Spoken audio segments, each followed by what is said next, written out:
গণতান্ত্রিক প্রক্রিয়ার বাইরে কিছু করলে মানুষের মনে আসতে পারে ভিন্ন চিন্তা। এবছরে নির্বাচন চায় সব রাজনৈতিক দল, দাবি বিএনপি নেতাদের। সংস্কারগুলো তো আমরাও চাচ্ছি এবং সেটা যত দ্রুত সম্ভব। এটাকে ঝুলিয়ে রাখা ঠিক হবে না। এটা সংস্কারগুলি করে একটা নির্বাচন আয়োজন করা। রাজনৈতিক প্রক্রিয়া, গণতান্ত্রিক প্রক্রিয়া বাইরে গিয়ে অন্য কোনো কিছু করতে গেলে সেখানে জনগণের মনে সন্দেহ হতে আসতে পারে। স্থানীয় নয়, সংসদ ভোটে চোখ ইসির। একাদশ সংসদ নির্বাচনে অনিয়মে জড়িতদের খোঁজে মাঠে দুদক। জাতির সামনে সবচেয়ে বড় ফোকাস হচ্ছে সংসদ নির্বাচন। আমরা মূলত এখন জাতীয় সংসদের নির্বাচন নিয়েই বেশি ভাবছি। 2018 সালের নির্বাচন নিয়ে সবচেয়ে বেশি বিতর্ক ছিল, সেই অভিযোগের প্রেক্ষিতে অনুসন্ধানের সিদ্ধান্ত গৃহীত হয়েছে।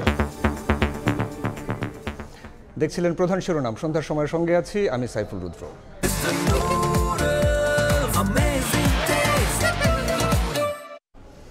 এবার অন্যান্য শীর্ষ সংবাদ। রোহিঙ্গা সংকট সমাধানে কাজ করবে জাতিসংঘ শরণার্থী সংস্থা। সুইজারল্যান্ডে ডক্টর ইউনুস ফিলিপ্পো গ্র্যান্ডি সাক্ষাৎ। বিভিন্ন দেশের সরকার ও রাষ্ট্রপ্রধানের বৈঠক।